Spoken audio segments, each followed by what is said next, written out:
Баршаңызға қайырлы күн. Сіздермен Ұлжанай. Менің каналыма қош келдіңіз. Бүгін сіздермен неміс тағамы штрули дайындап үйренетін боламыз. Өте дәмді әрі ерекше әдемі тағам. Ол үшін бізге қажет ет, мен сиыр етін қолдандым. Одан кейін пияз, картоп, болгар бұрышы, сәбіз және де қызанақ. Қызанақ мен осындай қатырылған түрін қолдандым. Және де қамыры үшін ұн, су, жұмыртқа және тұз қажет.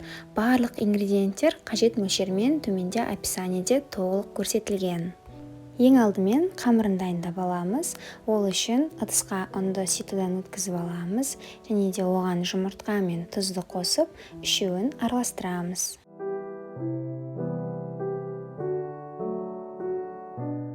Содан соң оған суды қоса отырып, қамыр илеуіміз қажет.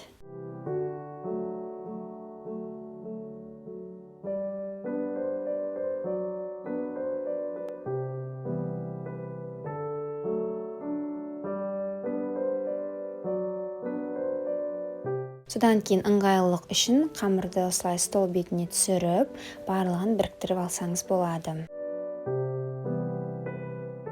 Қамырымыз дайын, осындай жүп-жұмсақ болып шығады. Оны целлофанға сала тұрамыз да, қалғандарын дайындап аламыз. Ең алдымен етті турап дайындап аламыз.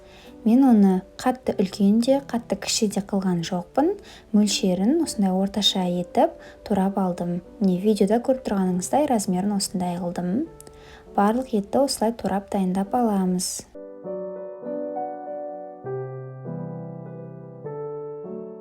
Содан соң пиязды тураймыз. Қалауыңызша, қалаған мөлшерде турап алсаңыз болады. Содан кейін сәбізді үккіштен өткіздім. Үккіштің үлкен мөлшерінен өткізіп алдым. Және де кейін болгар бұрышын алып, оны да осындай шағын, ұзын бөлшектерге бөлдім.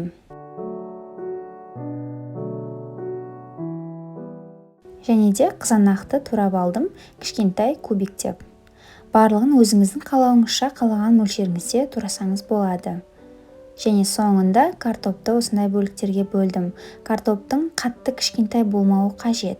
Ол орташа размерде болуы қажет. Және де әдемілік үшін осындай арнайы турағышпен турап, әдемі із қалдырсаңыз болады. Енді тағамды дайындауға кірісеміз. Ол үшін ең алдымен қазанға сұйық майды, яғни күнбағыс майын құямыз да, майды қыздырамыз.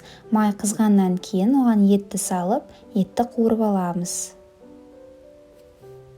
Осылай араластырып тұрып, барлығы біркелкі болғанға дейін қуырып дайындап аламыз. Содан кейін оған пиязды қосамыз және де барлығын қуырамыз. Пияздың түсі сарғыш болғанға дейін қуырамыз. Содан кейін сәбізді, болгар бұрышын және де қызанақты қосып, барлығын тағы да араластырып, жақсылап қуырып аламыз. Содан соң қазанның бетін жауып, барлығын пісіреміз. Неке осылай суы шығады, сол суына ет піскенге дейін бетін жауып қоямыз және оған дейін қамырын дайындап аламыз. Ол үшін жаңағы дайын тұрған қамырды целлофаннан аламыз және де оны осылай екі бөлікке бөлеміз. Екі күлше илейтін боламыз. Біреуін целлофанға салып қоя тұрамыз және де екінші күлшені шайып дайындап аламыз. Неке қамыр дайын, жұқалығы осындай болуы қажет. Содан соң оған сұйық майды жағып, барлық жеріне осылай біркелкі етіп жағып шығамыз. Содан соң ұсақталып туралған аскөкті, яғни укропты саламыз. Содан кейін оны ораймыз. Қамырды ораған кезде қатты тығыз етіп орамаңыздар, арасын ашып, бос етіп орау маңызды.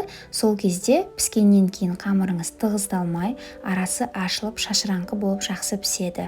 Сол себепті ораған кездегі есіңізде сақтайтын маңызды сәт, қатты арасын тығыздап орамаңыз. Содан кейін барлығын орап дайындағаннан кейін осындай кішкентай бөлшектерге бөлеміз. Және де екінші күлшені дәл осылай жайып, үстіне сұйық май жағып, орап аламыз. Мен бұл екінші күлшеге аскөкті қоспадым. Мінекей барлығы дайын, арасы осындай бос болуы қажет. Қамырды дайындағанға дейін ет пен көкөністер пісіп тұрған шығар.